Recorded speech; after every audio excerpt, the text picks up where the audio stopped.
Hey, I just want to explain to you how to do the little magic trick that you saw in the lesson. It's really simple, but it does take a little bit of practice. What you do, you start with 2 hearts that are the same exact size, one that's folded up, already pretty tiny, and then the other one that's just is normal size. And to get this started, wherever you set the heart down to pick it up for the lesson, make sure you set it so that the little piece is tucked behind it. So if you set it down, on the counter, just make sure that you have access so when you pick it up, you can pick up both pieces. So you're going to start with the heart facing the audience, just like that. What they can't see is that behind it, you're holding the folded heart. So as you start to rip it, you simply rip it in half and fold it over, place it on the other side, knowing that you've got the unripped one back here. And then you just keep ripping it.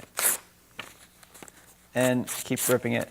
When it gets down to a pretty small size, you'll see the folded part still behind. When it gets down to a pretty small size, what I do then is when I'm talking about he was buried in the tomb, the stone was rolled over, I start folding this over. And the reason I do that is because then I can make this ripped one the exact same size as the one behind it. So I'll talk about Jesus being, buried in the tomb. The stone was rolled away, or the stone was rolled in front of the tomb, and he was left.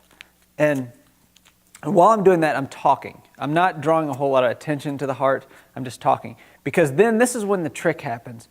Because what it looks like I've got here is just one heart that's ripped up and folded into a bunch of pieces. What the kids don't know is on the back, I have the other unripped heart. So at some point when you're talking about Jesus being buried and he was there for 3 days, all you have to do is flip sides. So instead of the kids seeing the ripped heart, they now see the folded heart. And then you can do that subtly any time during that part you want to, but just make sure that's not drawn attention to. So as you've folded it up, it's all ripped over there. You're talking about Jesus, you can switch hands, and I just did it right there. And it switched.